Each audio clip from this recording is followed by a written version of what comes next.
Hello, everyone, and welcome to the 2014 NFL Mock Draft Simulation. I am your host, James Carter TV, and I'm joined by my two co-hosts. We have Chase Oliver from Chase Oliver 68, and we have David Rantasy from Wake Up Is Football. We are going to be your commentators throughout the evening here today, and it's a lot of fun. This is the draft simulation we will be doing here today, just like the real NFL draft. There will be trades, there will be drama, there will be excitement, all of that you can expect, and we will be acting as if this is a real draft. So as of this moment, we are in play, okay? The draft has begun.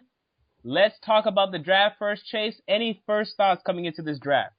You know, this draft class is stacked when it comes down to defense in the first round, but much later in the second and third round, not a really good key pieces on defense. I'm really interested to see which teams are going to be trading up and down in the first three rounds. These first three rounds, if you can nail on your picks here, you can make your football team just a little bit better from this draft class right here. Well, I mean, I think this draft class, like they've, a lot of analysts have been saying that there's a lot of depth at, each position. So if teams see fit to trade down and acquire more picks, potentially grab a couple more players to add to their roster, I think it would make a lot of sense based off of talent. So, we'll see if, there's any trades that are made that a team sees that they can, jump a couple of teams and grab a guy that they really like. And on the backside of it, another team really benefits from acquiring a couple more picks. So I'm kind of interested to see who leapfrogs who and who's, the team that trades back. Yeah, I mean, this draft, like you said, David, has a lot of depth. And I think it's miles better than last year's draft. Last year's draft, I probably had a first-round grade on about 20 prospects, and that's about it. Now, this year's draft, probably 40 prospects I have a first-round grade on. There's a guy named E.J. Manuel, who was the first quarterback taken in last year's draft. In this year's draft, I don't think he's the fifth quarterback taken. I really have that much faith and love for this year's draft. I think it's talented throughout the board, not just quarterback. And quarterback is lacking at the top, but there's a lot of depth at quarterback. Wide receivers, there could be a lot of great wide receivers coming out of the draft. I wouldn't be surprised if there were 10, 11 wide receivers taken in the first two rounds of this draft. I've now been told that the Houston Texans are now on the clock. They have 2 minutes per team. Chase, who do you see the Texans going with here? It's got to be Clowney. I think they're going to take Jadeveon Clowney here. They're not interested in any of the quarterbacks. They feel like they can get someone later in the draft. I really think they're going to take the best player in this draft, which is Jadeveon Clowney. I don't necessarily agree with it because you already have J.J. Watt over there, and I don't know how two big power egos, two big, strong defensive ends are going to really clash, but it'll turn out good if both these men can work their skill sets together. I mean, remember, at one point in time, this team had Mario Williams and J.J. Watt, and it didn't really turn out that great for them in the end of it all. I honestly think that you have to go with the best player available when it comes to talent. Jadeveon Clowney, no doubt about it, has to be the pick here. If you want to talk about how these players fit in the scheme, I think Khalil Mack is definitely a guy that fits that 3-4 a lot better. You have a very respected defensive coordinator in Romeo Cornell there, but at the same time, I think you have to take the best player, being Jadeveon Clowney, place him on that defensive line, the defensive end, and just let him work his magic. So offensive line coaches are going to have to prepare for J.J. Watt on one side and Jadeveon on the other. They're not going to know who to double team, and someone's going to always get through. So I think Jadeveon has to be the pick here. If there was that one big quarterback talent in this class, then I think without a doubt we would all say, okay, pick that quarterback. But there's not a big quarterback here. And you have the best player on the board, and it's Jadeveon Clowney. And I would love it more if the Texans ran a 4-3 defense. But they run a 3-4, and they can do some things with Jadeveon Clowney that they do with J.J. Watt. And is he a perfect fit? No, but he's a great player. And he's the best player available in this draft. And usually when you get great players, they will play great. No matter what scheme it is, no matter what situation you put them in, they will continue to play great. And I expect no less from Jadeveon Clowney. This is a guy who has Hall of Fame expectations thrust upon him. I'm not sure if he's going to reach that high of expectations, but you have the best player on the board, a transcendent defensive end player. Only one time in 20 years as a defensive end with this much potential come out. You have to take him, and I don't think there's any doubt about it. And as you can see, the commissioner, Kuda Charamba, is now making his way to the podium to announce the Houston Texans pick.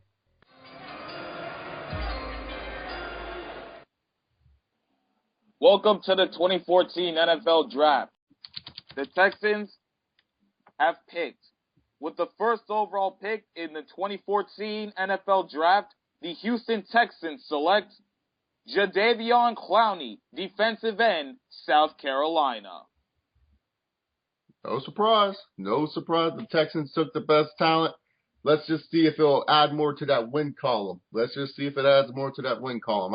I think it can help them out, but we got to see if we can add to the win column. At least they will be able to easily get to Andrew Luck this season. Well, the other thing is when it comes to adding a player of need or taking the best player available, if you're not taking a quarterback and you desperately need a guy at the position, you better be taking a guy who's going to be getting after the quarterback.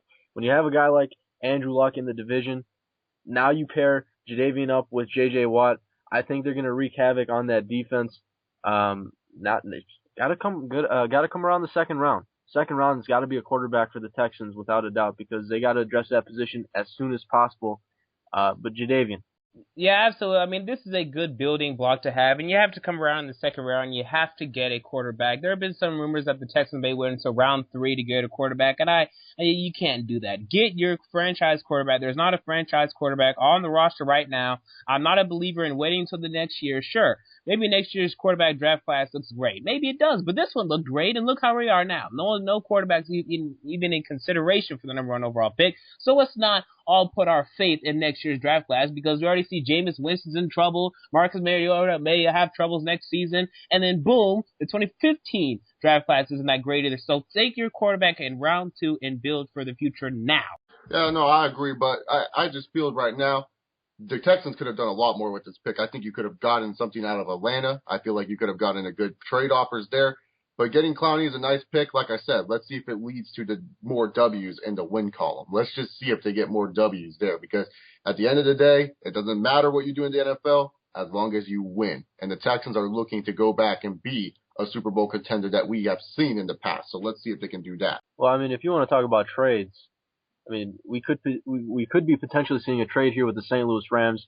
It's been a hot spot for a lot of teams, trading up with a team that could acquire more picks. The Rams is that team that received another draft selection from the Washington Redskins for the RG3 trade. But I'm not sure what the Rams decide to do here. They have a lot of needs.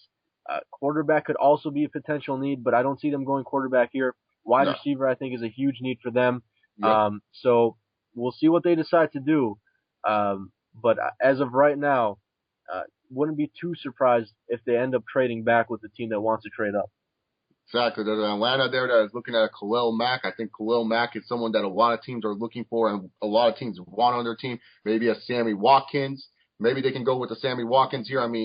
Besides the other receivers on their team, I don't know anyone that's as good as Sammy Watkins. I think Sammy Watkins is better than Tavon Austin on their team. I think he's better than Brian Quick. I think he's better than most of the receivers on the Rams. So it would behoove them if they would maybe choose a Sammy Watkins, but I could also see them going with the Greg Robinson. They do need some offensive lineup, and Greg Robinson is a bad man from Auburn. That man is bad, and he can make holes so easily for your running back, especially your young running backs like Pede and all those other guys back there in St. Louis. Yeah, and some have mocked a tackle to St. Louis here, and I don't see it. Yes, Greg Robinson is a premier left tackle, and you can see him projecting as a great right tackle at the next level, but Jeff Fisher isn't a guy to draft a tackle in the first round. No. He likes to find his tackles in the middle rounds, find his guys in free agency. He's never really been a first round take a tackle guy. He hasn't done it ever. I don't think he's going to do it now, but I see the commissioner coming up to announce the second pick of the draft now. The St. Louis Rams have locked in their pick. With the second overall pick in the 2014 NFL Draft, the St. Louis Rams select Sammy Watkins, wide receiver, Clemson. Wow, that's a good move for the Rams. Sam Bradford's coming off an injury season. Give him a new target. Give him a new weapon to play with. I like this pick by the St. Louis Rams. I really think they're going to be a much better football team this year because of this pick right here. Watkins is a stud. He made Todd Boyd look good in games that Todd Boyd would be playing bad in. I cannot wait to see what they do with him in St. Louis. Well, so long as they can keep Sam Bradford healthy, so long as that he can stay upright, he can get the ball to Sammy Watkins. They don't have a number one receiver right now on that roster. You pair him up with a slot receiver in Tavon Austin, who they drafted last year very early in the draft as well. We can see the Rams, potentially start to produce a little bit more offensively, and especially in the point scoring department where they've lacked, points being scored. I think they've been ranked dead last or, near last in the last couple of seasons. They need to start adding some explosiveness to that offense. Sammy Watkins can really do it all. I think, this was a solid pick. It's just kind of hard for me to see sometimes a receiver go number 2 overall. He's got to be the real deal. He's got to be a guy that comes in and produces. So, we'll see what happens, but I think this pick could make sense for the Rams. The Jacksonville Jaguars and I think he will. are on the clock.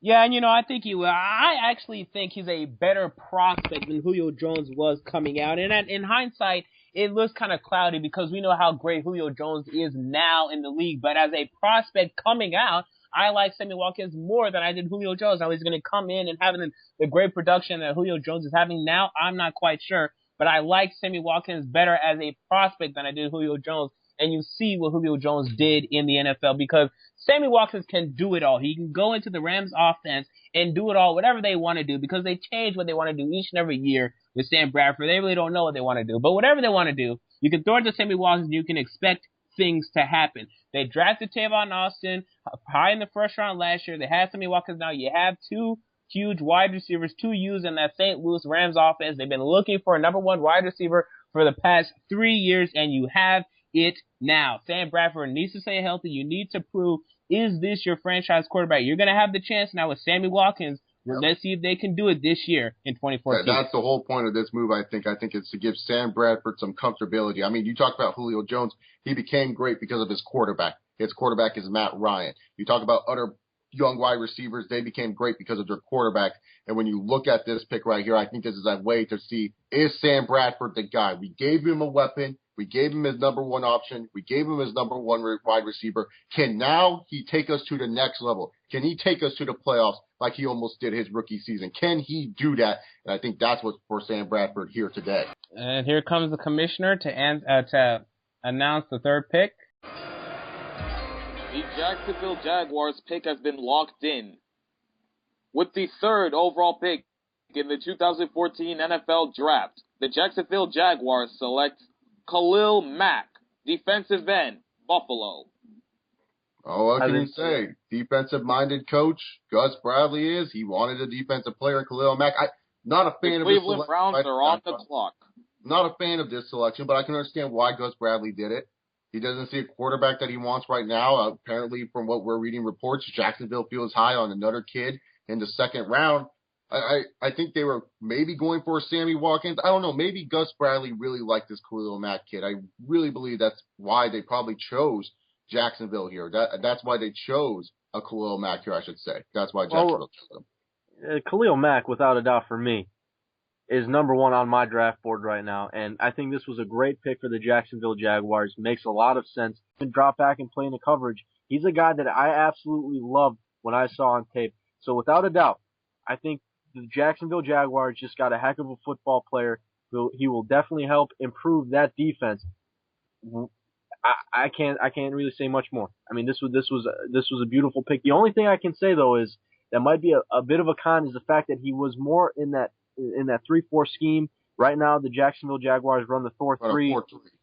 So we'll see how they utilize him. But I love this pick for the Jacksonville Jaguars.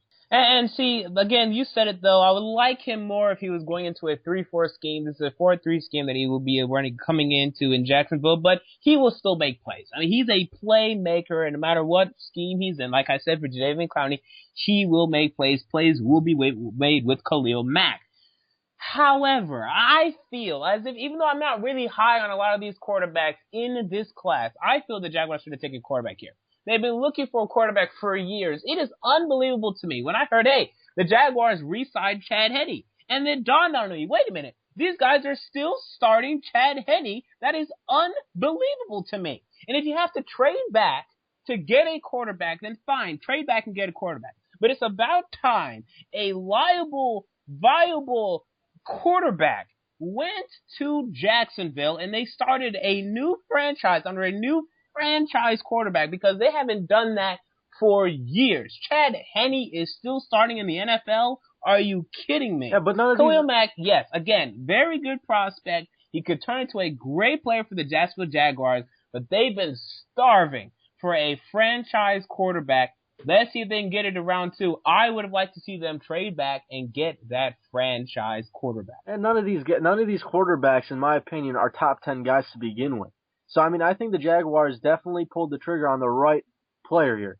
And you take a quarterback early, he ends up being a bust, and you're sitting there 3 years down the line scratching your head again. Let's not do that. Let's not repeat that same thing with Blaine Gabbert. Let's take a quarterback in the second round and see how that works out. We've seen a lot of quarterbacks go in the second round who have been, very solid, like an Andy Dalton, a Colin Kaepernick, Drew Brees. Brett Favre. These are second round guys.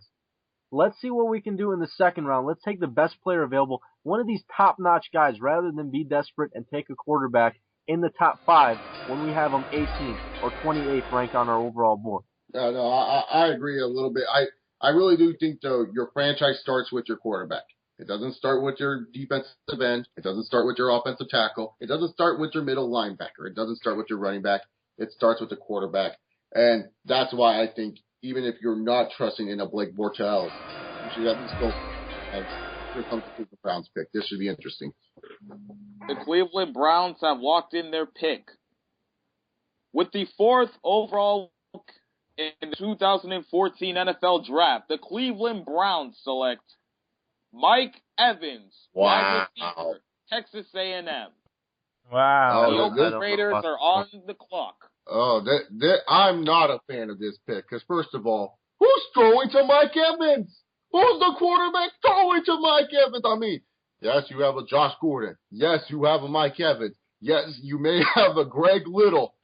But there's no quarterback throwing to them. You can't tell me Vince Young is your quarterback. Oh, I'm appalled by this Cleveland move. I mean, I love Mike Evans. Don't get me wrong. I love me some Mike Evans. But this pick right here, I think it's jumping the gun a little bit too much. I think so many people are too much in love with the size and the speed and the strength of Mike Evans. I think Cleveland just saw the size. They just said, hey, I like this guy's size. Let me draft him. I'm not a fan. Not a fan.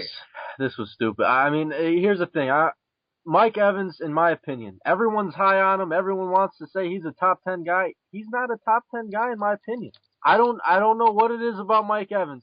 I'm just not seeing top 10. You put him at 4 to the Cleveland Browns, like you just said. Who's throwing him the football? I don't see this. In fact, you still have Greg Robinson on the board. You have Jake Matthews, Taylor Lewan. I mean, these are guys who can come in, play a right tackle, and you already have a left tackle, a franchise left tackle established. Protect the guy that you're going to have, be drafting potentially with the 26th overall pick or the, 30 whatever pick that they have in the second round. Draft a tackle to protect your quarterback. I just don't see this pick. It just doesn't make sense to me. And the fact of the matter is this. This has been a draft so far, up to this point, of BPA, best player available. Best player available so far in this draft.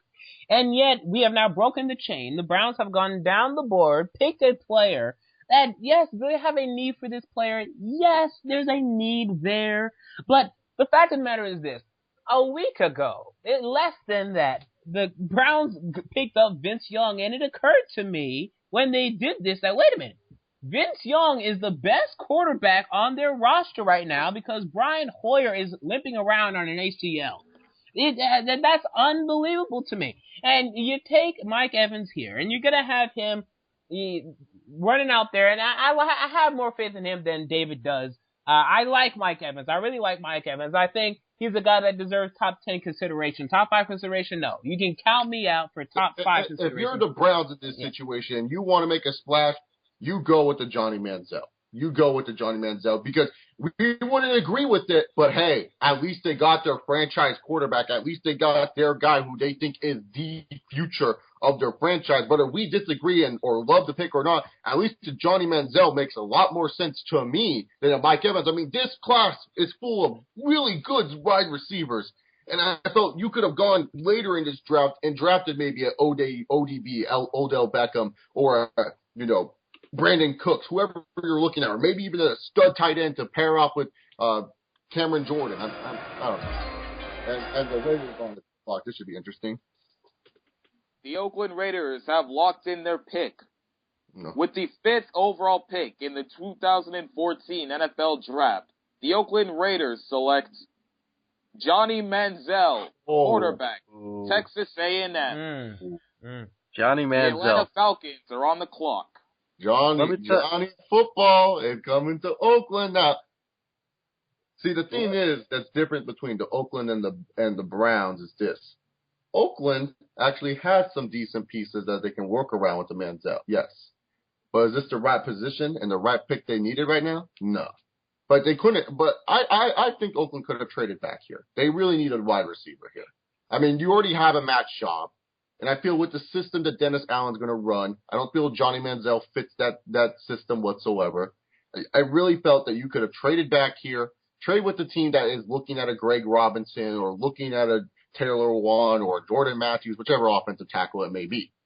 Traded back and waited for an Odell Beckham or waited for Derek Carr, done something different here. I really felt you could have gone for Odell Beckham or a Brandon Cooks or Derek Carr on this team.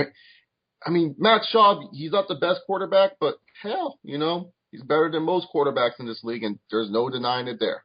I'm absolutely shocked that all 3 offensive tackles are still on the board, and if the Falcons were smart, they would stay put and take Greg Robinson. This would be a no-brainer for them. Now, with the Raiders taking Johnny Manziel, it's a bit puzzling to me because you bring in a Matt Schaub for a 6th-round pick, and you honestly think, we're going to give up a 6th-round pick. We're going to have a quarterback that could potentially start for our franchise for 2 seasons, and we don't have to really address the position until potentially next draft to have a guy sit behind Schaub and learn. We don't have to worry about taking the quarterback in the 1st or 2nd or 3rd round. But then again, now they go and take Johnny Manziel. I just don't know if this is the right move for the Oakland Raiders. Does he fit that offense well? Do they have the offensive tackles and just an offensive line in general to protect him with his scrambling ability? I'm just not sure if Johnny Manziel right now makes sense for this Oakland Raiders franchise with Matt Schaub at the helm. And when they got Matt Schaub, it all screamed out to me, win now. Well, Reggie McKenzie is in a win now. Dennis Allen wants to win now. They're in trouble. And that's the way the Raiders organization has been run over the past decade. You're in trouble if you don't win now. They don't give you 3 years. You'd be lucky to get the 3 years. And Dennis Allen is coming up to this 3rd year. He wants to win now. So he's hedging his bets. He got Matt Schaub. But now he's like, no, I need to hedge my bets and get Johnny Manziel because I need to go 8-8 or I'm losing my job. Or I'm done, or I'm out of here, and I can understand why they went with Johnny Manziel here. Is he a great fit? I mean, I'm not sure, but he's going to bring excitement in football. He's going to be Johnny Football. The Johnny Football moniker name is coming to Oakland. It's going to California, and that's going to be big, and I'm sure that they want that there in Oakland. Let's see what the Falcons do here. The Atlanta Falcons have locked in their pick. With the 6th pick in the 2014 NFL Draft, the Atlanta Falcons select Greg Robinson, offensive tackle, Auburn. This is a smart pick for the Falcons. I mean, in all honesty here with Greg Robinson, he can play left tackle or right tackle. Sam Baker, yes, a lot of people are being harsh on this guy, but let me just remind you, he is still a left tackle in the NFL. He had 1 bad season. Let's see what Sam Baker does on the rebound system. Well, on the other hand, you also now got Greg Robinson. If Sam Baker doesn't do well, let's just put him to the left tackle position. But if Sam Baker does do well, you have a nice stud right tackle, could possibly slide your current right tackle into the right guard position. This is a good move by the Atlanta Falcons. Greg Robinson is someone that can open up holes in the running game. And boy, Atlanta needs that. They need people to open up holes for a guy like Steven Jackson, who, let's face it, his best years are behind him. And they also need a guy to keep Matt Ryan up straight. Matt Ryan needs to be kept up straight if the Atlanta Falcons want to win football games. And this is a good move by the Atlanta Falcons. They are a playoff contender team, possibly jumping up to a Super Bowl contention team with this move right here, making sure Matt Ryan stays upright. Because let's not forget, the Atlanta Falcons, they're not like a Buffalo. They're not like a Detroit. They are actually a really good team that just had bad luck this season. And like I said, I think this selection in Greg Robinson makes a lot of sense. Protect your quarterback, protect the franchise guy. And I'm honestly very surprised that he fell all the way down to 6. And I heard rumors before the draft that the Falcons were even considering trading up for a tackle, which I found very surprising. And that tackle was Greg Robinson. So, to see him sit there, fall at 6, and the Falcons just stay and get their guy, I think that's, as a Falcons fan, that, that would be great news. So, Greg Robinson, I think, definitely fits in Atlanta. Great pick for them. Yeah, and the Falcons struggled last season, mainly a part of their defense. You would have loved to have gotten an elite defensive player here at this spot, but there wasn't one available. So get your stud right tackle who could end up playing left tackle in the near future. Keep Matt Ryan upright and get him back on the positive career path because he took a large dip last season, in large part due to the offensive line. So get him back up, get him straight, and get him going in the right path and rebuild this Falcons offensive line and rebuild this Falcons team to once again go to the playoffs. And here comes the commissioner with the Bucs pick. The Tampa Bay Buccaneers have locked in their pick. With the 7th pick in the 2014 NFL Draft, the Tampa Bay Buccaneers have selected Odell Beckham Jr., wide receiver. LSU. The Minnesota Vikings are now on the clock. I don't know about this one. Do the gods love Minnesota or what? They are trying to give Minnesota their franchise quarterback here. I said in my back of my head, as we were talking about that last Atlanta pick, Tampa Bay, no way Blake Bortles slits by them. I mean, Lovie Smith needs a quarterback. I understand they lost Mike Williams at wide receiver, but really, Odell Beckham, I mean, this kid is good, but right now, I don't know if I can really co-sign this or really endorse this move by the Tampa Bay Buccaneers. I really felt that Blake Bortles was the guy to go here. I really thought it was going to be Blake Bortles, but I'm surprised. I guess Minnesota right now is doing jumping jacks or something. If Minnesota is not taking advantage of this, I don't know what they're doing in that front office. Man, this is surprising.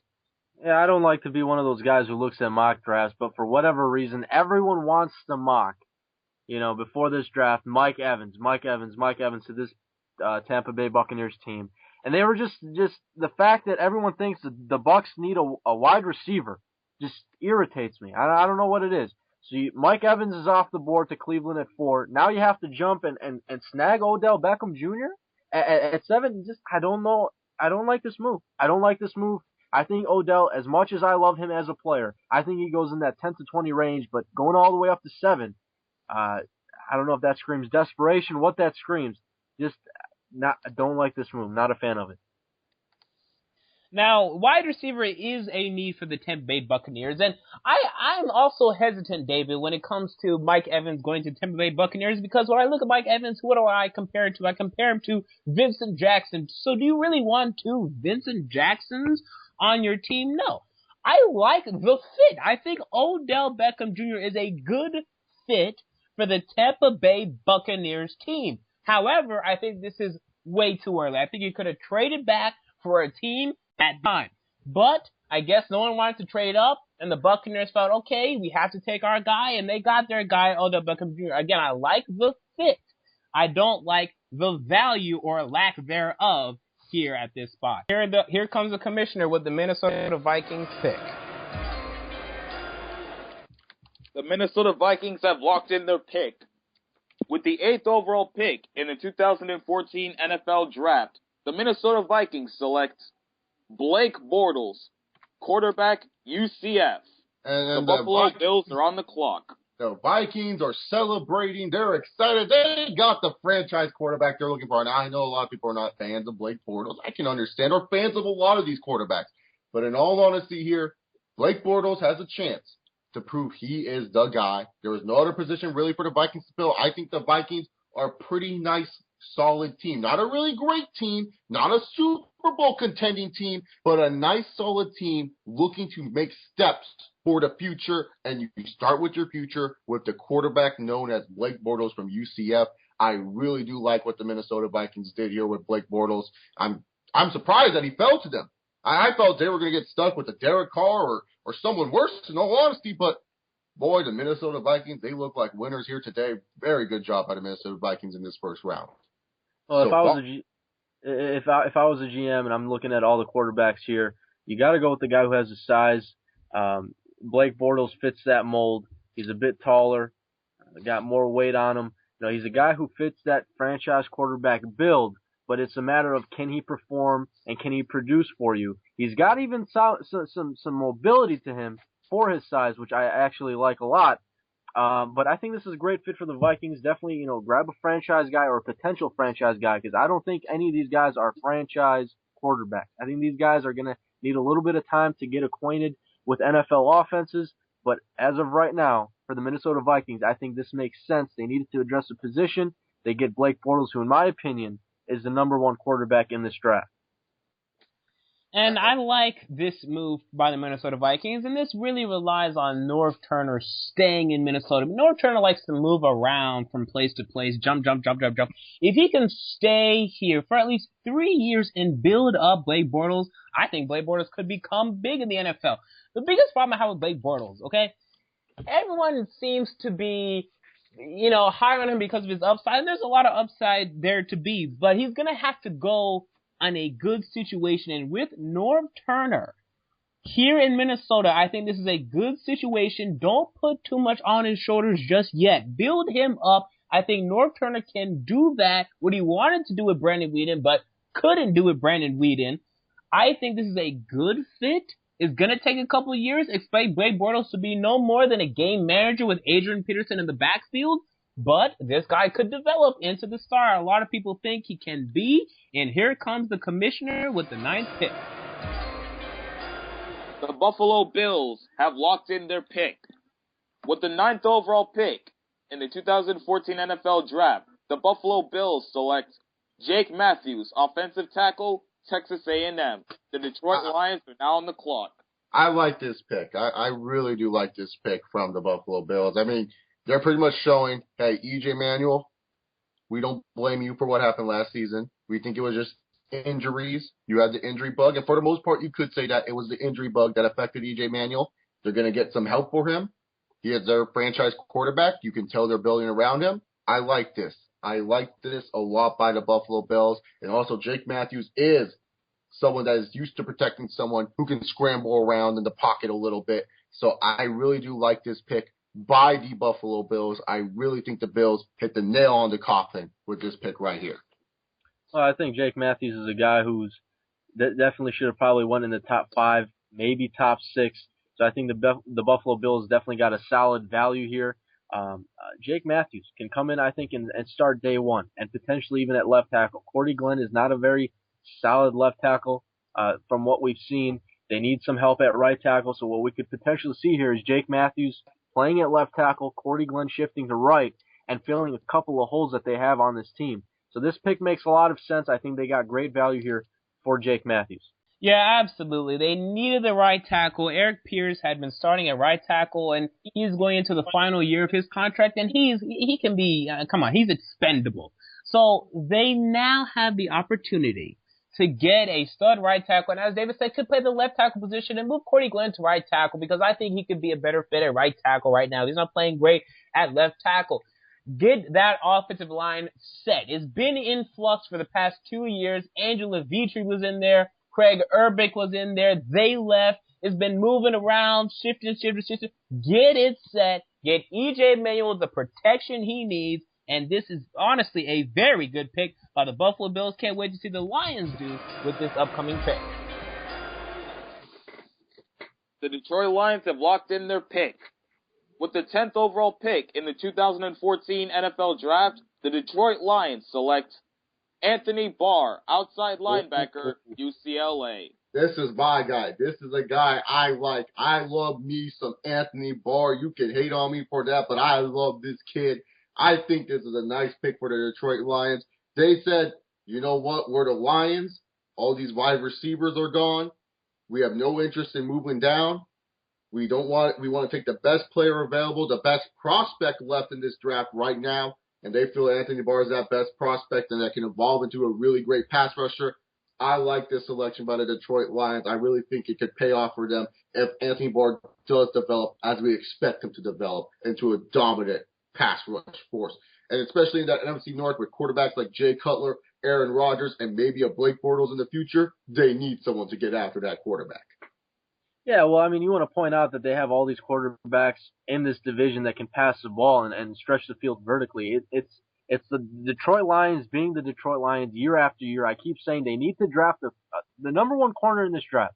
For however many years the Lions have had the opportunity to draft a solid secondary player, like a Prince Amukamara a couple of years ago. They passed on him. This year, right now, there's a player along the lines who I think could be, a very, very good cornerback in this league in Justin Gilbert. I think that pick would have made a lot more sense. They have holes in the secondary that they need to fill. And I don't know if they needed to address an outside linebacker in Anthony Barr right away or just a position in general. Here's a question for you. Who's going to develop into a better player at the end of the day? Justin Gilbert, I don't really feel fits the scheme what the Detroit Lions want to run. Justin Gilbert, in my personal opinion, yes, a really great, talented cornerback overall, but in all honesty, this whole draft is stacked with great corners, in my personal opinion, very good corners.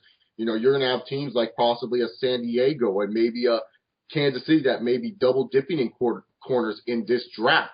Chicago could also be doing the same thing. So me personally, I feel you take the best prospect that can evolve into a great talent than a guy that, yes, he can help you out, but what happens in 4 years where a cornerback does not become the next Richard Sherman or the next Darrelle Revis or the next whoever the next big name corner is? That's where I think picking an Anthony Barr is a good situation for the Detroit Lions at the number 10 pick because he could have just fallen to anyone else in this draft. Why not take him and breed him up to be on your own? There's a bunch of other corners in this draft for you to take. And they still have a bunch of corners that they drafted last year that they still are working on. So why try to ruin those guys' confidence by saying, hey, we took you guys last year, but we don't trust in you? Well, with the exception, Detroit Lions chose the best player available here. The exception of Darius Slay, I mean, I think they could address a cornerback. And Justin Gilbert is a guy who can come in right away and play, and at the same time can also help you out in the return game if you wanted him to. He's a double-dimensional guy who can do a lot for you. I like his cover skills. I like that he can tackle. He's a player who can cover. Go ahead.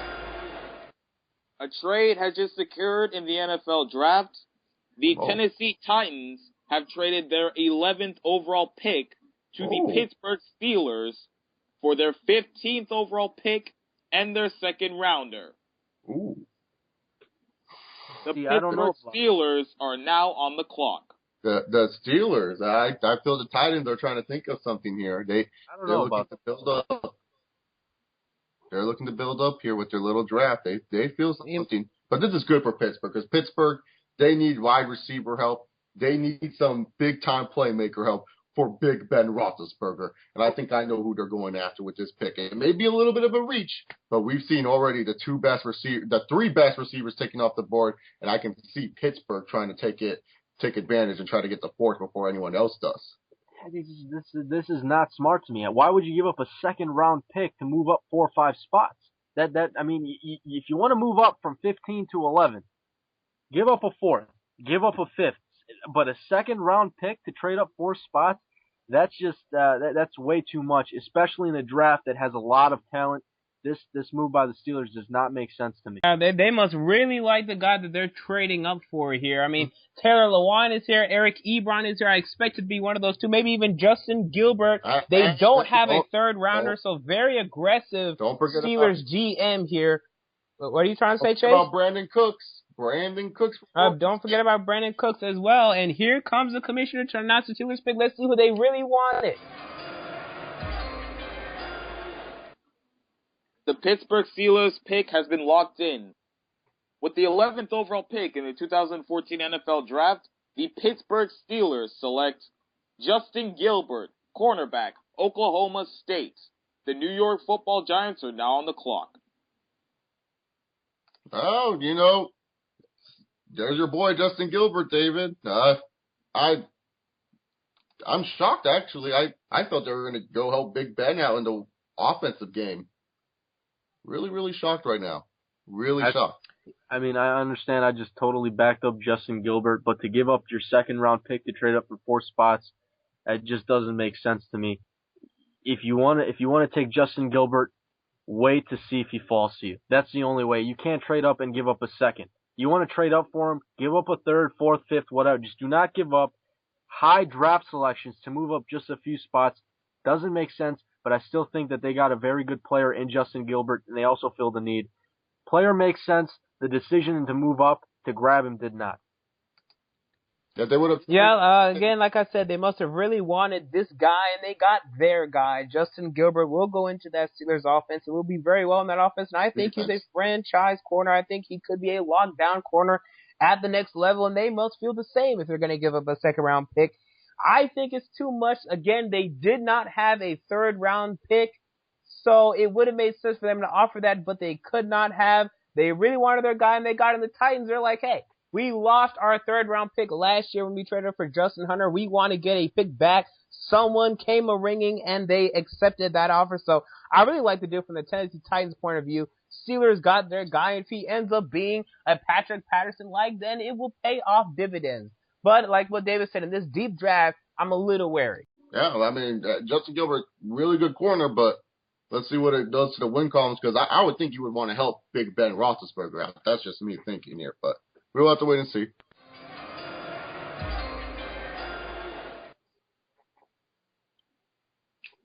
The New York Giants have locked in their pick. With the 12th overall pick in the 2014 NFL Draft, the New York Giants select Eric Ebron, tight end, North Carolina. You know, the Giants here, normally they go with the defensive ends. I like this pick. I mean, yeah, you could say picking a tight end at 12 is a little bit too high, but who's the franchise player? Eli Manning. And you got to give Eli Manning all the help in the world with Hakeem Nicks leaving in town, and you need that big old tight end. And I love me some Eric Ebron from North Carolina. I like this pick for the position they were at. They had no other option. They could have tried to trade, but I don't think any team was interested at the 12 pick. There was no one that really jumped at people's eyes and really wanted people to take him. So in all honesty, I really like this pick by the New York Giants. Nice safety valve pick. I have no problem with this. I'm not going to complain too much. No, and I think this is definitely a good spot for him to go. I think this is as high as he should have went. Fills a position of need for the Giants. They really have nobody at the position right now who can really do much for you. So you bring in another weapon for Eli Manning. Eric Ebron is a tight end who can stretch the field down the middle. The thing is, the one knock on him, he's not a guy who's going to block for you. He's not a guy who's going to really get down and dirty. He's more of that guy who can even potentially line up on the outside as a receiver to do his damage. So I like the Eric Ebron pick here for the Giants. Makes a lot of sense. Another weapon for Eli Manning. Yeah, and it's a weapon that they need and that they will get in Eric Ebron. And I think this is a very good pick. They had no continuity and consistency on offense, and they're looking for something there. I think Ruben Randle can step on the wide receivers, but for tight end, give Eli Manning a reliable tight end that he can use in his offense for the upcoming years. I like this pick for the New York Giants. And here comes the commissioner to announce the Rams pick. Oh, wait, there's been a trade. A trade has just occurred in the draft. The Carolina Panthers have traded their first-round pick for the St. Louis Rams 13 overall pick. In return, the Panthers will give up their first-rounder, their second-rounder, and their third-rounder. The Panthers are on the clock. See, this is another move that makes no sense. Why do we all want to just trade up, 14 picks? We're going to give up, all our draft selections. This does not make sense. And here's the other thing. If you're trading up as the Carolina Panthers, for me, there is no other position that you need to target right now than the wide receiver position. Yep. Who do you take at 13th overall and give up your third and your second round draft selection that you feel so highly about? It's got to be Brandon Cooks. I mean, this pick cannot be anyone else other than Brandon Cooks. I think what happened with the Panthers is they got scared. They saw Philadelphia. They saw San Diego. They saw maybe at Kansas City that were saying, hey, none of the players we want are coming down here. Let's just draft a wide receiver instead. And they got scared of those teams right there. And they decided to make a move. Hell, even the Jets. They got scared of those 4 teams. And so they made a move to try to go up. And the rich keep getting richer. St. Louis, they're getting richer because of this. And wait, I actually understand this pick because, yes, they do need a wide receiver desperately, but I think there's a need that they need more, and that's a left tackle. Because right now, Jordan Gross retired off their team. They have Byron Bell who played on the right side. I don't think he's a left tackle. I don't think he can come in at left tackle. They didn't fill that need in free agency, and Taylor Lewan is still on the board. That is clearly the pick to me for the Carolina Panthers coming up. I agree. I think that might be the pick right there. And here comes the commissioner to announce this very pick. The Carolina Panthers have locked in their pick.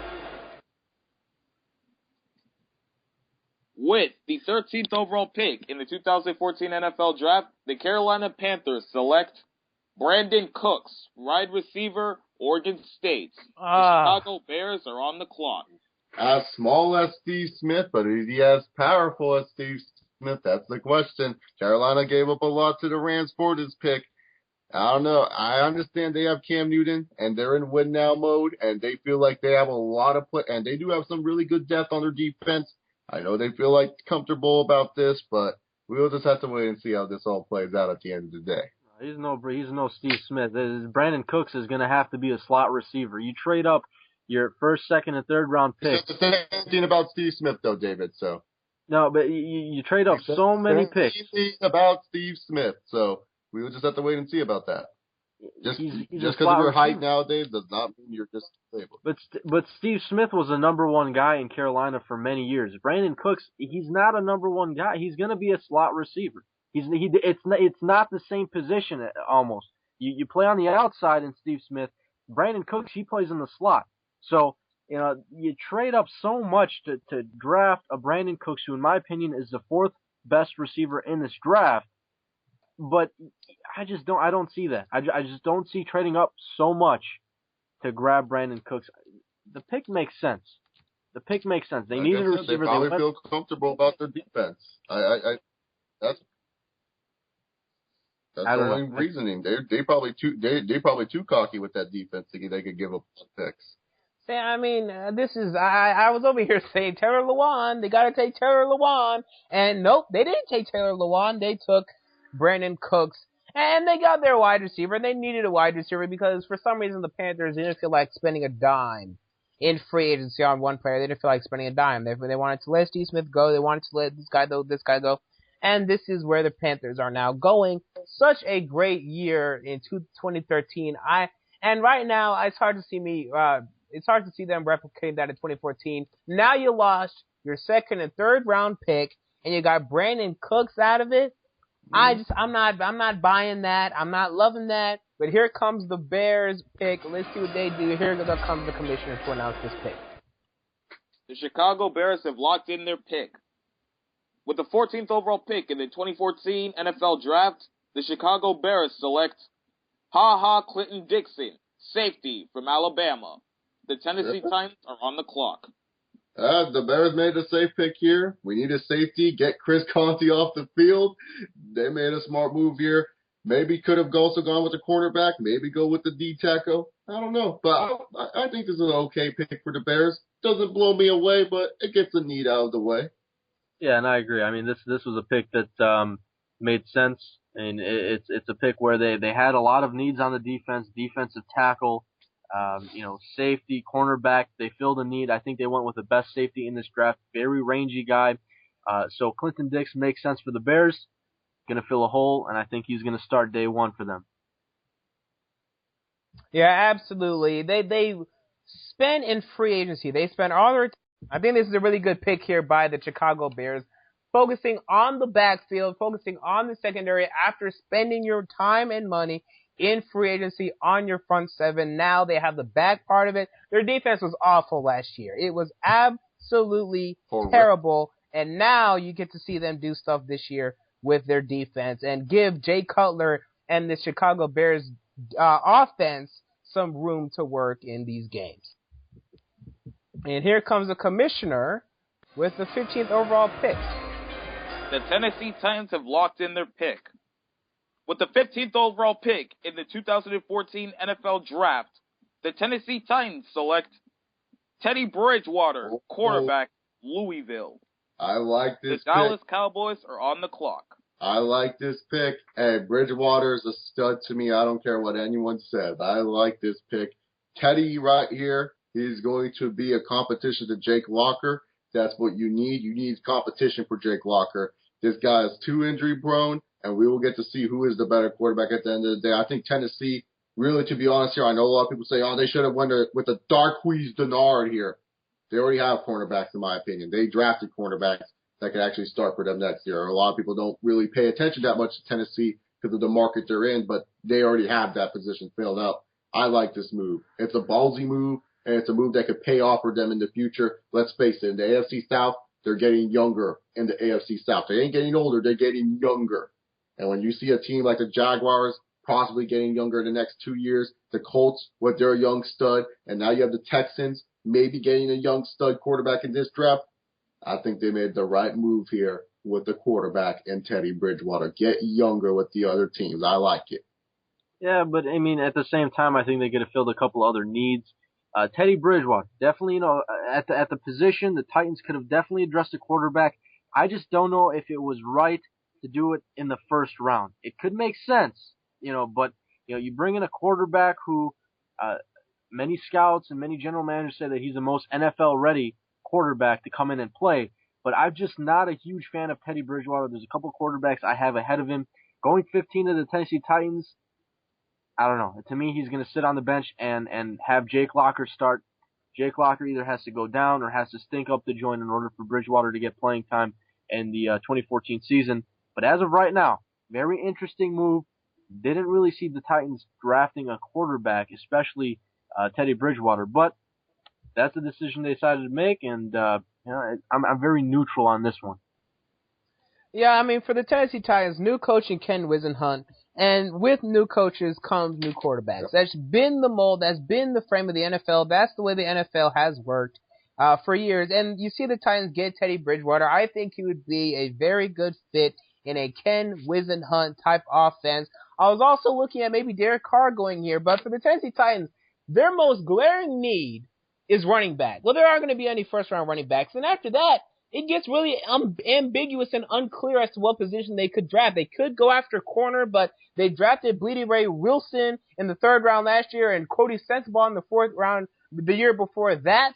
And they have Jason McCourty, so they appear to be set at cornerback. I would say outside linebacker, but there aren't any here with worth much value at this point, and they're pretty set there after signing Sean Phillips in free agency. So when you look at that, and they also got Michael Orr in free agency for tackle, they really don't have any glaring position needs. Their biggest needs to me when I look at their roster is running back and quarterback. And as I said, you can't draft a running back in the 1st round this year. Absolutely not. Quarterback, that's a different story. You have a guy who can now come in and compete with Jake Locker, who has been unable to stay healthy for more than 7 games at a stretch throughout his 3 years in the NFL. Very interesting pick here. It's going to be a full-on camp battle, and we're going to see who will win this camp battle between Teddy Bridgewater and Jake Locker. Very interesting pick here by the Tennessee Titans. Let's see what happens next by the Dallas Cowboys. The Dallas Cowboys have locked in their pick. With the 16th overall pick in the 2014 NFL Draft, the Dallas Cowboys select Aaron Donald, defensive tackle, Pittsburgh. The Baltimore Ravens are on the clock. Beautiful.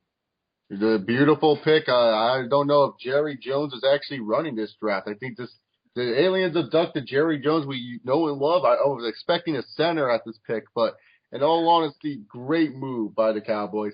They need a defensive tackle, and you just got a beast of a defensive tackle from Chicago pretty much for free. And not only that, now you're going to pair him up with Aaron Donald.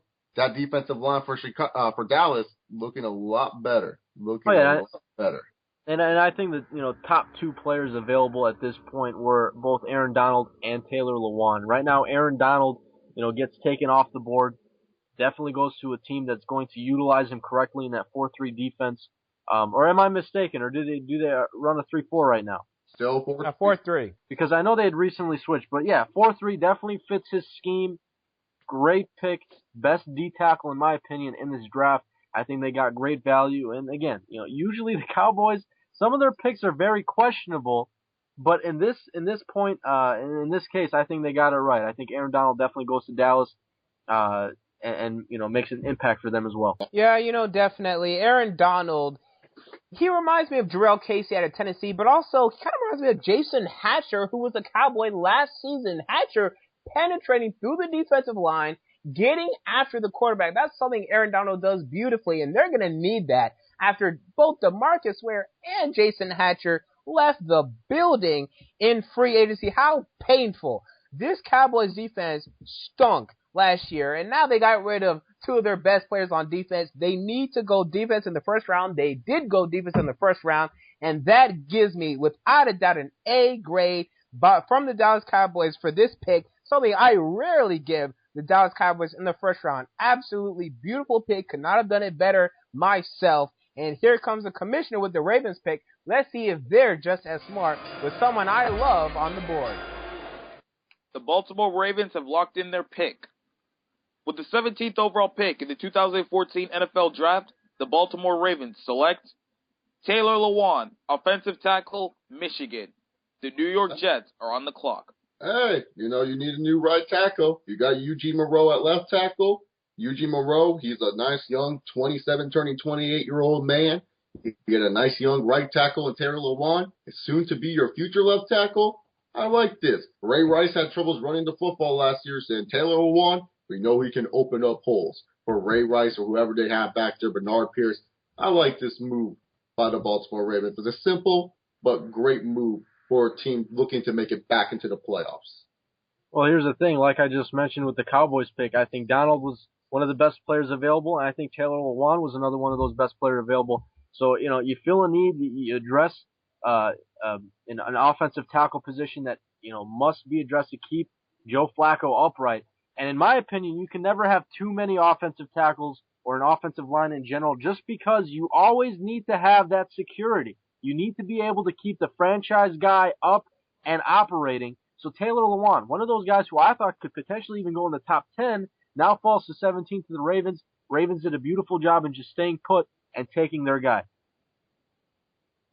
Yeah, absolutely. And this is just, I can't even believe Taylor Lewan made it this far. So it's just yet another great pick by Ozzie Newsome, who has done a brilliant job since coming to Baltimore. Continues to do a brilliant job. Taylor Lewan will come in and be a tackle. Cheap options on your offensive line.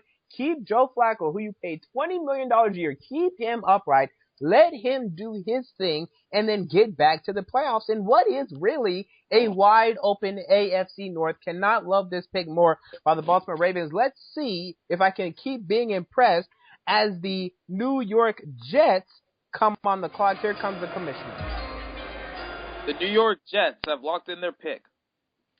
With the 18th overall pick in the 2014 NFL Draft, the New York Jets select Marqise Lee, wide receiver, USC. The Miami Dolphins are on the clock. They need to have Geno Smith throw to someone. You either take a wide receiver or tight end here. I don't care what his name is, what rank he's supposed to be. Get Geno Smith to throw the football to someone. And I felt they did a decent enough job here with this pick right here. Believe it or not, at one point I thought Marqise Lee could be the best receiver in this draft. I still have him ranked number 2. I still have him ranked number 2 behind Sammy Watkins. I really like Marqise Lee. He's definitely a guy who can stretch the field, big playability written all over him, has the speed, doesn't necessarily, if you want to talk about size, yeah, he's 6 feet tall, but that's fine. There's a lot of solid guys who are even under 6 feet tall who can produce at the NFL level. Marqise Lee, I think, is a guy who needs to concentrate on securing the ball. He's got a little bit of an injury history, but at the same time, the Jets bring in a guy who addresses the need for them besides who they brought in free agency, Eric Decker. Besides Eric Decker, they really don't have a guy at the position who's going to, really produce for them. So right now, Marqise Lee definitely makes a lot of sense to build that offense, add more weapons for a potential young Geno Smith, or you never know. Michael Vick could be the starter, who in my opinion will be the starter. So we'll see how it goes, but I like this pick for the Jets. And this is just a pick that is just brutal for these teams in the 20s looking for wide receivers because they're gone. And they're gone. 5 wide receivers taken in the first 18 picks of this draft. Marqise Lee is a guy that I'm not as high on as you two. I hear Chase and David talking about. I mean, I like Marqise Lee. I think he'll be a good fit here for the New York Jets. Not quite as high as on him as I was at the beginning of the season. Don't like it when guys' production drop off as much as he did compared to what he was doing before in his collegiate career to what he did this year, whether it be to injury or due to lack of quarterback play or whatever it may be. Not a big fan of that, but still good pick here for the New York Jets. And I'm being impressed now. The teams at the top are doing some questionable stuff. Teams in the middle getting it right now in this draft. Let's see if the Dolphins can keep it up with the 19th pick. Here comes the commissioner. The Miami Dolphins have locked in their pick.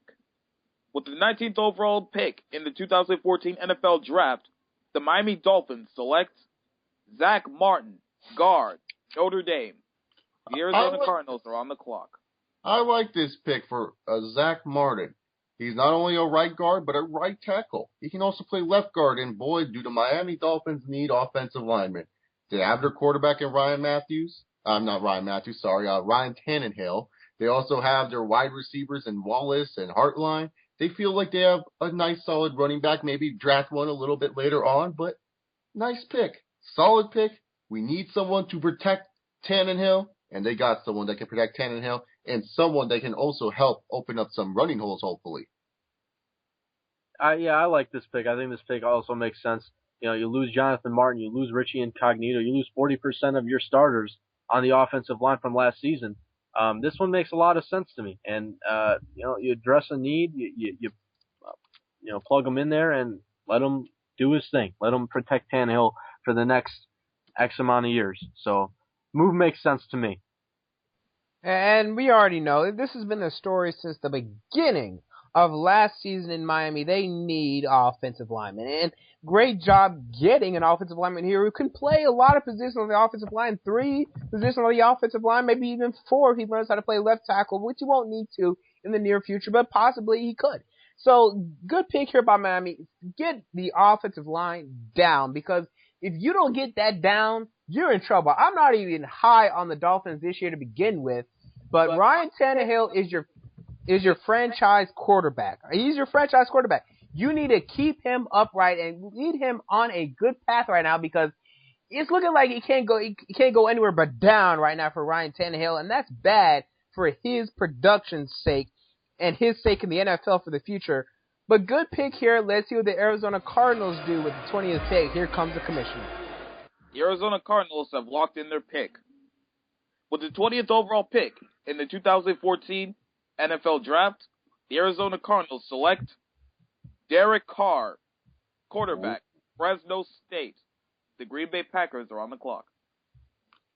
Derek Carr, that's a nice little pickup. Yeah, obviously, he's going to be the guy to take over once Carson Palmer goes down, or hell, maybe even take over during the second half of the season. I'll have to wait and see. I don't want to judge it too harshly because I understand where the Cardinals are at.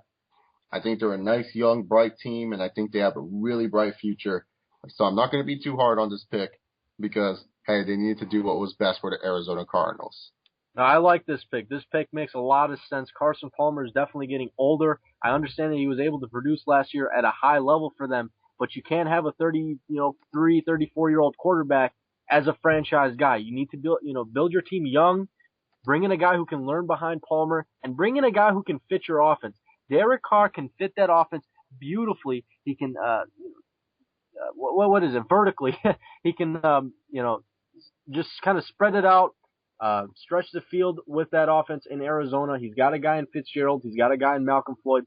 Pick makes sense. Let him sit. Let him learn. Carson Palmer has a lot of experience in the league. I like this move by the Arizona Cardinals. A+ from me. Yeah, and I would like for him to sit a year. Biggest problem I have with Derek Carr, footwork and mechanics under pressure, it goes away. When he's under pressure, it goes away, especially in this division with these defenses. It's going to take him a year or two for him to get acclimated, but get your quarterback of the future. Bruce Arians, I'm sure, can do a good job of building him up, and I think they will do that here in Arizona. I like this pick. Now, after this pick, let's worry about this year. Let's worry about competing with the Rams, Seahawks, and 49ers this year after this pick, but good pick. Let's see what the Packers do with their upcoming pick. The Green Bay Packers have locked in their pick. With the 21st overall pick in the 2014 NFL Draft, the Green Bay Packers select Calvin Pryor, safety, Louisville. Nice little small school safety is Calvin Pryor. Well, I don't know if you consider Louisville a small school, but in terms of the football conference, they are. And I really, really do like this pick by the Green Bay Packers. They need some secondary help. And Calvin Pryor, he is someone that you could say could be like a Legion of Boom, Earl Thomas type of safety. I really like this kid, Calvin Pryor. I really think he's going to do well for the Green Bay Packers. Hit the nail on the head with this pick right here. I mean, the Packers could have done anything with this pick. They could have gone with the C.J. Mosley. They could have done Kyle Fuller from Virginia Tech, but I feel like they got the best pick here in Calvin Pryor. Yeah, and I think this pick makes a lot of sense. They had a lot of need at the safety position this last year. Jerron McMillan didn't work out. M.D. Jennings didn't work out. So they needed to bring in a guy in who was going to produce at a high level. He's a thumper. He's a guy who's going to put, hard hits on you. And I think he's going to set a physical style to that defense. And the Packers definitely need it. So I think Calvin Pryor makes a lot of sense in this scenario. And like you said, C.J. Mosley could have been a potential pick. Fuller, I'm not sure about Fuller. I also think Shazier could have also been a potential possibility. So I don't think they went wrong here. I think Calvin Pryor makes a lot of sense. I like the pick for the Packers.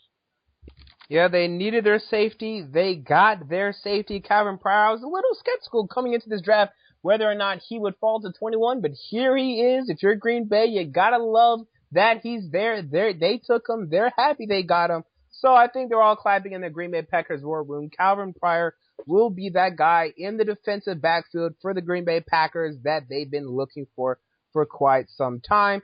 Here comes the commissioner with the Eagles pick. The Philadelphia Eagles have locked in their pick. With the 22nd overall pick in the 2014 NFL Draft, the Philadelphia Eagles select Darqueze Dennard, cornerback, Michigan State. I like it. The Eagles need some cornerbacks. I like it. They need some secondary help with the NFC East. Say what you want about Tony Romo and his chokiness. Say what you want about RG3 and say what you want about Eli Manning. They're still all three wonderful quarterbacks, and you need to stop these men from throwing the football to their targets. Really like this pickup right here by the Philadelphia Eagles. Oh my goodness. I actually like this one too. Darqueze Dennard makes a lot of sense. Good cover skills. A guy who can help in run support. But the thing is, he kind of fails to wrap up sometimes. So definitely, need to work on that. But Darqueze Dennard, overall, I like him as a cornerback. I think he went in the right range. I had him in that 20 to 24 range. A couple teams are going to need cornerback positions or even just target the secondary in general. Philadelphia, I think they did a great job. They targeted a position of need, and they also took, I think, one of the best players available. So they kind of hit the nail on the head here. I like the Darqueze Dennard pick. Very aggressive is Dennard. I really like how his aggressiveness, his physical play, and I think that's going to play well into the Eagles' defense, which is missing that physical, aggressive style defense that they really need to put back in Philadelphia. They haven't had that in Philadelphia for quite some time. I think Dennard can bring that, and I thought Dennard was going to go in the top 20. I thought he was going to go in the top 20, but here he is at 22. If you're the Eagles, you got to take him. They would have liked to get a wide receiver, but like I said previously, the first 5 teams to take wide receivers, that just put these teams in the 20s in hell. If you were looking for a wide receiver in this range, you're in hell now because 5 wide receivers are gone, and you're going to have to scuffle through. Don't take a wide receiver right now. Just take other positions of need, and the Eagles did that here. Kerry Williams, not a very good number 2. Bradley Fletcher could be a very good number 1, but get some more corners in there. They do it here with Darqueze Dennard. Let's see what the Chiefs do with the 23rd overall pick. Here comes the commissioner. The Kansas City Chiefs have locked in their pick. With the 23rd overall pick in the 2014 NFL Draft, the Kansas City Chiefs select Jason Verrett, cornerback, TCU. I like this pickup. Jason Verrett, a small little guy, 5'8", not that big of a cornerback. But let me tell you guys, if the Chiefs needed a nickel cornerback, they found one in Jason Verrett. That's for sure. This adds a lot more depth to that already really good Chiefs defense.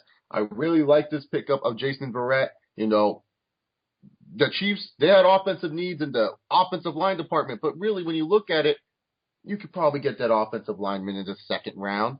You could probably get that offensive lineman in the third round.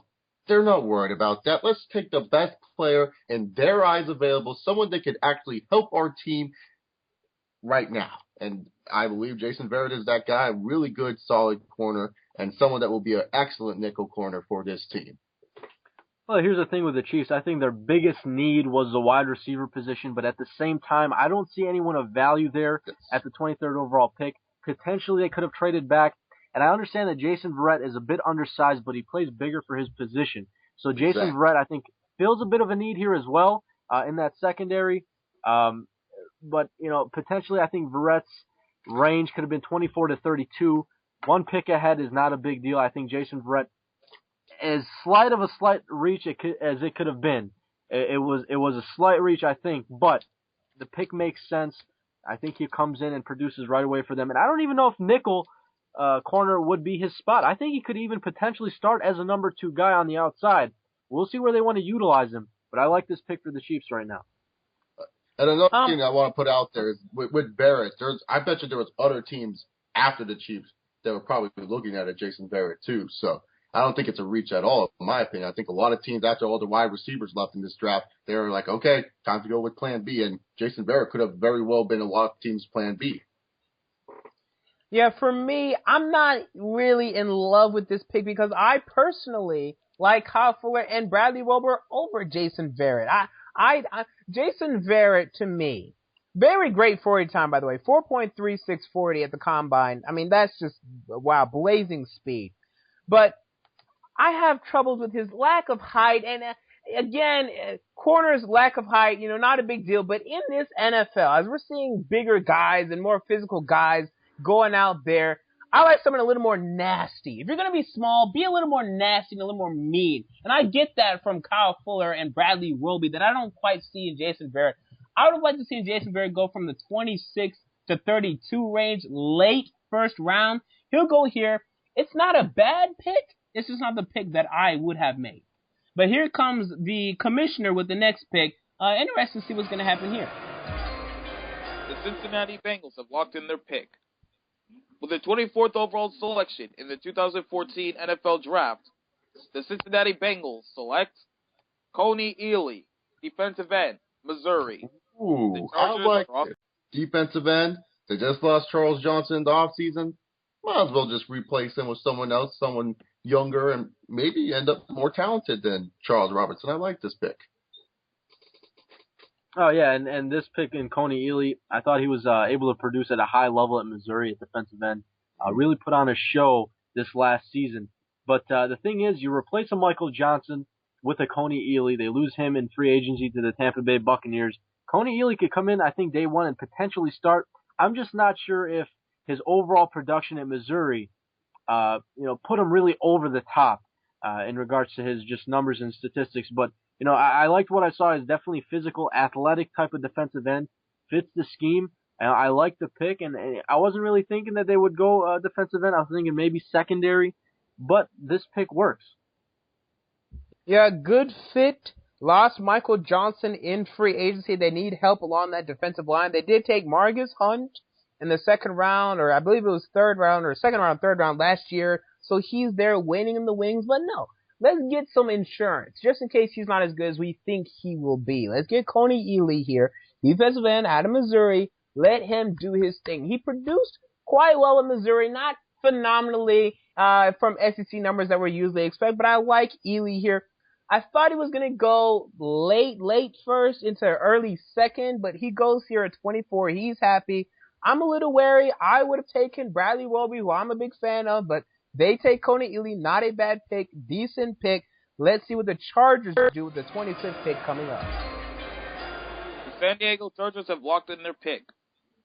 With the 25th overall selection in the 2014 NFL Draft, the San Diego Chargers select Louis Nix III, defensive tackle, Notre Dame. The Cleveland Browns are on the clock. Hey, it fills a position of need for the Chargers. I don't know if this is their number one option. It could have been their number 3 option. I think a lot of the guys that they really wanted got taken ahead of them. But in all honesty here, it's a solid pick. Here's a guy that could replace Cam Thomas for you, maybe open up holes for a Corey Leggett, maybe even help out your athletic linebackers and Donald Butler and Monty Te'o. I really felt like they did a pretty solid job with this pick. I'm not in love with the pick, but it definitely fills a position of need of the nose tackle, and especially with the 3-4 that they run. All right, and the 3-4, that's the thing. They need a nose tackle. Louis Nix is the best nose tackle in this draft class. You got to take the nose tackle. But, like you mentioned, I think Louis Nix probably wasn't their number one option. You look at his injury history, he's a big guy who's got bad knees. That should be a red flag right away. Maybe he slips to the second round, but the Chargers thought that, the need at the position was really huge. They need to fill that, middle of their defense right away. Louis Nix, again, best nose tackle in the draft class. This pick makes sense. But if it wasn't here, if Louis Nix doesn't go here to San Diego, I don't see him going in the first round at all, period. I think he slips to the second round. So, solid pick, fills a need for the Chargers. Just got to be wary of his injury history. Exactly. Yeah, very blatant pick. I mean, this is what everyone's mocking now. This is the thing. Louis Nix III to San Diego. This is the new fad that everyone's in love with, and why not? They need a nose tackle. He fits there perfectly. No other teams in the NFL really need a nose tackle right now as much as the Chargers do, so that's why he has to wait, and that's why he will wait if the Chargers don't take him here. Now, here comes the Browns. They did a very peculiar move earlier this draft, taking Mike Evans. So, let's see what happens here. We don't know what the Browns are going to do, but we know it will be interesting. Here comes the commissioner. The Cleveland Browns have locked in their pick. With the 26th overall selection in the 2014 NFL Draft, the Cleveland Browns select Zack Mettenberger, quarterback, LSU. Oh, no way. The Saints are on the clock. God. Hey, what are the Browns drinking up there? Can I have some? You guys must be drunk out of your mind right now. I mean, I like me some Mettenberger. Don't get me wrong. Mettenberger is a fine young lad. I really do like this kid. But I don't think he fits what the Browns are trying to do with their offense. I really don't.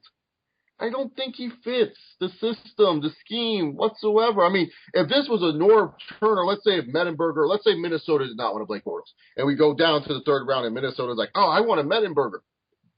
I would understand it. I would say, okay, totally understand, good move right here. But this isn't Cleveland. I don't think he fits the offense, what they want to do. I don't know. Not a fan. Not a fan whatsoever. No, I don't know if this pick makes sense to me. Zack Mettenberger was one of the quarterbacks that I honestly didn't get to watch tape on. But when it came to watching tape, I think Jimmy Garoppolo should have been definitely considered at this position for number 26 over Zack Mettenberger. Garoppolo, definitely a guy that I absolutely love. I think he's a sleeper, and he should go in the second round. Maybe in this pick at 26 he should have went. But Zack Mettenberger at 26, too high.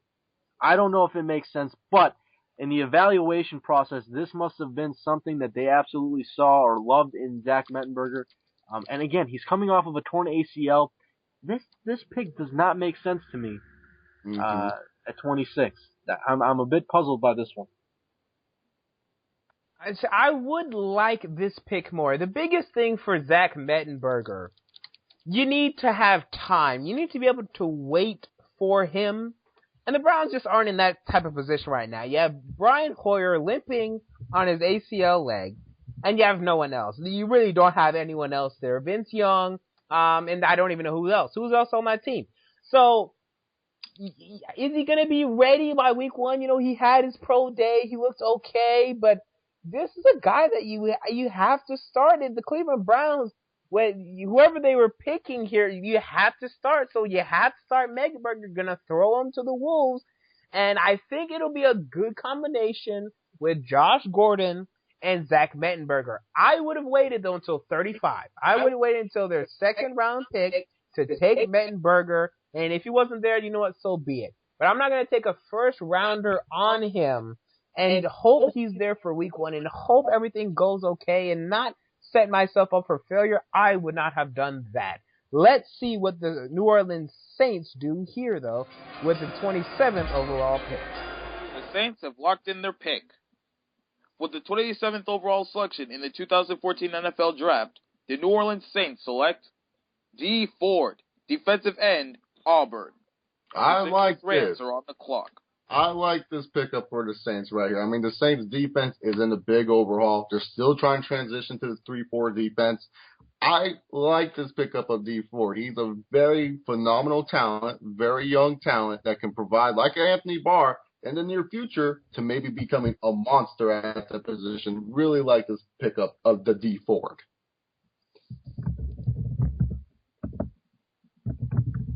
Yeah, I mean, yes. I like it too. They need that outside linebacker position. They need some defense there. Again, like I said, hell reigned on these teams through the late 20s. I wanted to take a wide receiver. I would like to have seen the Saints take a wide receiver, but again, no wide receivers of value here at this pick now at number 27. So Saints take D Ford. He'll be a good pass rusher for them. But again, I think they need some more consistency on offense because when you look at the way they lost to Seattle in the playoffs, they lost because their offense wasn't good enough, not because of their defense. And again, Bradley Roby definitely, D Ford is definitely a guy who, I thought is going to be a second round guy just because he's more of an outside rusher, doesn't really bring much other than just being that situational pass rushing type of defensive end. So in regards to, the Saints taking him at 27, it fits a need. They need to address the defense. If this pick was anything, if it was an offensive pick, it wouldn't have made sense unless it was maybe offensive tackle. But addressing the defense here, it makes sense. They fill a need. They got rid of a lot of veterans to free up some cap space. I like the pick. I just don't know if 27 was the right spot. I think it was a bit of a reach here for D Ford. Yeah, slight reach. I do quite agree with that, but compared to their needs, I think everyone would have been a reach here because the Saints' needs they're quite limited. They need a pass rusher, outside linebacker, defensive end type pass rusher, need a wide receiver, and after that it kind of gets unclear. So, I mean, I like the pick here of D Ford. Let's see what the Rams do with the upcoming 20th overall pick. The Rams have locked in their pick. With the 28th selection in the 2014 NFL Draft, the St. Louis Rams select Bradley Roby, cornerback, Ohio State. All right. I would have gone with the Kyle Fuller here just because he can also play the safety position, but Bradley Roby, a really, really good cornerback, no problem with it. No problem with it whatsoever.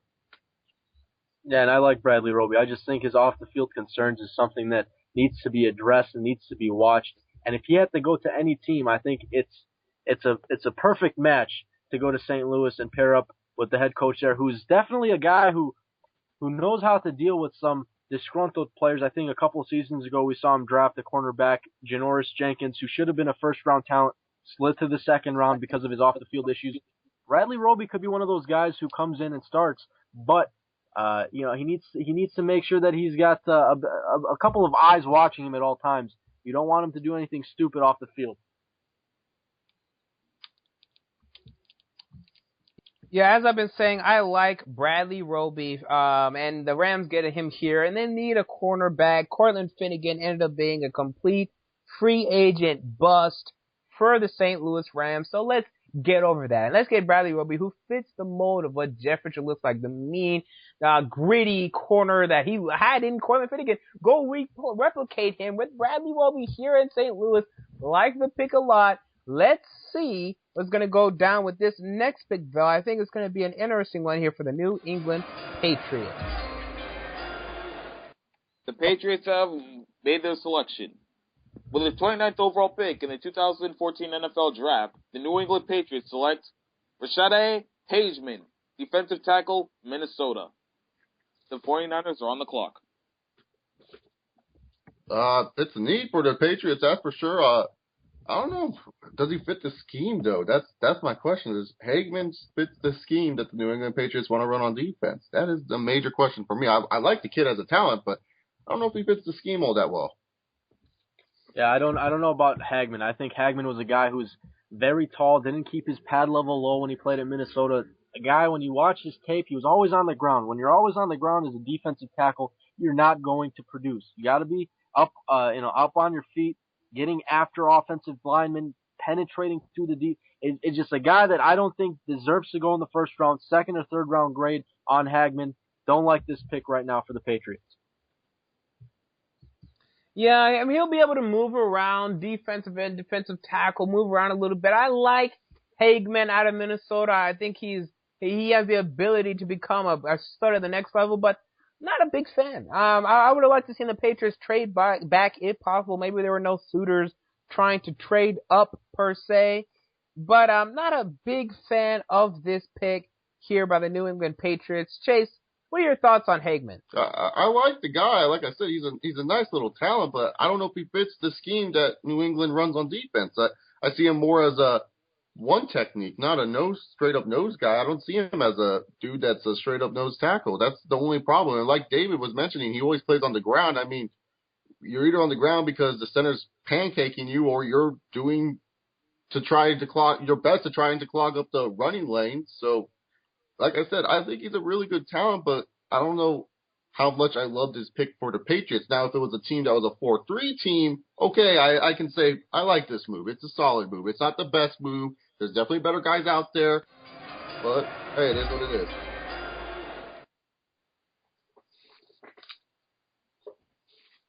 And here comes the commissioner. The San Francisco 49ers have made their selection.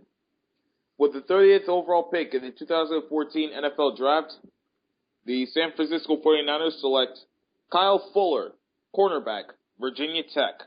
49ers, they always seem to, no matter what positions they're drafting in, ever since the Jim Harbaugh era, they always seem to get the guys they want. It doesn't matter. They always just fall to them. I don't know how teams let this happen, but this is why the 49ers are a good team, because they always get good players. Kyle Fuller is a player that I see perfect in the 49ers red and gold. I think he's going to do well down there in San Francisco. Yeah, and, doing my mock draft before this entire thing happens, you match up certain players with schemes and whatnot, and you always hit on a couple picks. This was one I hit on. I had Kyle Fuller going to the San Francisco 49ers. Definitely fits a need. I thought he was either going to be cornerback or wide receiver. Players on the outside, they need depth. They need to bring in a potential starter. Kyle Fuller could be that guy for the 49ers. And they pair him up with, I think, some talented young guys in the secondary, including Eric Reed, their first-round draft selection last year. I like this pick.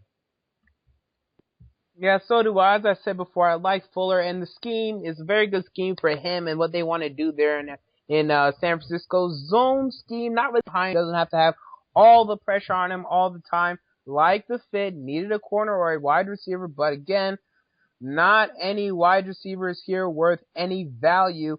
And that's going to continue to be a problem. You'll see the wide receivers starting to come back up now as we enter the second round. But as for the first round, nope. Wide receivers, sorry. Take a seat. You guys aren't going to get picked anytime soon. But I hear there's been a trade, and here comes the commissioner to announce the Green Bay Packers selection. Oh. The Denver Broncos have traded away the 31st overall pick to the Green Bay Packers for their 53rd overall pick in the second round. Oh. The Green Bay Packers have selected C.J. Mosley, inside linebacker, Alabama. I was wondering when this guy was going to go. I didn't think he would fit Denver whatsoever. I felt Denver was saying, this guy doesn't fit our scheme. But they were looking for teams that were maybe interested in a C.J. Mosley, maybe interested in a Kelvin Benjamin, maybe interested in wanting to sneak up to take someone big.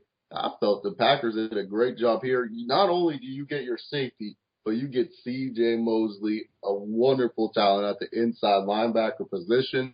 Green Bay right now smelling like the winners in this draft. Yeah, and I like what Green Bay has done here. You talk about their 21st overall pick. You see, C.J. Mosley's a possibility, Calvin Pryor, a couple other guys, but to trade up into 31 and take another guy who can potentially come in and start right away at inside linebacker. And that's huge, and that speaks volumes. So they bring in, two guys who could potentially start from day one, and Calvin Pryor and C.J. Mosley. This pick makes sense, and they only gave up a second-round pick as well as A.J. Hawk, who is no longer a Green Bay Packer, but now a Denver Bronco. I think this was a great move by the Green Bay Packers. Yeah, I really like this move by the Green Bay Packers. The biggest problem that's been for the Green Bay Packers for the last 3-4 years, defense. And here in the first round, two big defensive players that they've been drafting defensive players for years. Hey, let's get two in the first round now. We got Calvin Pryor, we got C.J. Mosley. C.J. Mosley falling because of his injury concerns, and maybe, okay, he didn't produce that well in the Alabama defense. No, I don't buy any of that.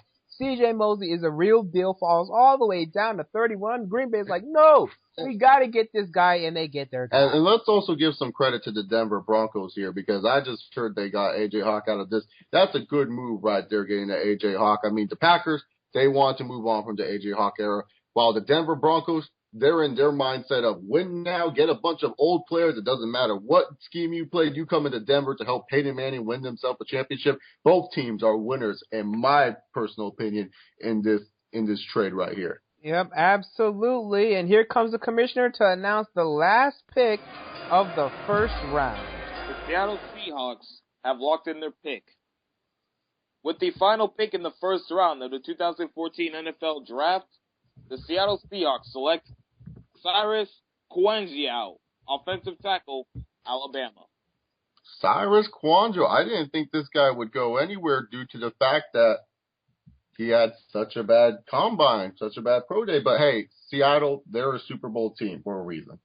They already have enough talent on the other side of the ball. Pete Carroll knows what he's doing when he's drafting. When they drafted Bruce Irvin, I shit all over that. But look at what happened with Bruce Irvin. So you know what? I'm just going to wait and see what Pete Carroll does with this man right here. And Cyrus Kouenziau, I cannot wait to see what they do. Yeah, I think Kouenziau, going into the first couple of weeks of the draft evaluation process, Kouenziau was being talked about as the third or fourth best tackle in this draft class. Kind of fell off a little bit. But, I mean, it fills a need for the Seahawks. They lost a couple of guys in free agency, so that I think this could fill a need. I think he'll play at right tackle. But, the Seahawks are a team that's stacked as it is. This is just going to help protect Russell Wilson even more. So, and I think the move could make sense. I just don't know if he goes as high as the first round. I think it was a bit of a reach for the Seattle Seahawks. Yeah, I think it's a little bit of a reach for the Seattle Seahawks. I actually like a Joel Bitonio or maybe even a Morgan Moses more than a Cyrus Kouenziau, but they felt that, hey, we're going to forget about what happened with Cyrus Kouenziau at the Combine, all the injury concerns. No, we like what he did this season. We're going to forget a couple of the bad games he had, and we're going to take this guy. So, I a little bit wary on this pick, but here's the pick. So, the first round has come to a close. Now let's recap the first round for a bit. Any takeaways from the first round? I felt that some teams were too aggressive in getting the wide receivers here. I felt, a lot of teams got scared because of what happened to ODBJ and Odell Beckham Jr. And all of a sudden now, a lot of teams went up. I felt some teams reached a little bit, but overall, I think that these teams did what they thought was best for their team. I think the big winner here is obviously Green Bay. So Green Bay did a phenomenal job in getting both a C.J. Mosley and a Calvin Pryor. I would also say probably maybe a Houston right now set up for the best draft, in my personal opinion, when it comes down to maybe what picks they're going to do. We have to see what they do later on in the draft, of course, but right now with the Jadeveon Clowney, they have a lot of room of leverage with what they can do. So far, I think a lot of teams are doing a pretty solid job. Yeah, I think most of these picks fell, in the right spot. I was surprised early on, as you hit on that notion of the wide receivers going early. I thought Mike Evans going forward to Cleveland was pretty early. I thought, Odell Beckham Jr. going to the Bucs at 7 was early. And then seeing the offensive tackles fall. Greg Robinson fell. I thought Jake Matthews, Taylor Lewan, those top 3 tackles, I thought they all fell, and I was very surprised by that. But overall, as the draft kind of progressed in the first round, I thought, a lot of players went right around where they should have went. So I was a little bit surprised early on, not so much later. I think Green Bay wins this one out with 2 solid players in Pryor and Mosley. Yeah, absolutely. And I look at the teams that I think kind of just fell flat on their face. I'm sorry, I have to look first at Cleveland again. You got Mike Evans, who I like. Too early, Mettenberger, too early, reaching is the goal of the Cleveland Browns. It appears to be this draft. Very questionable there. Everyone else I felt did a pretty good job of filling needs, finding good fits, and a pretty good. Also very surprised of how Odell Beckham Jr. how high he went.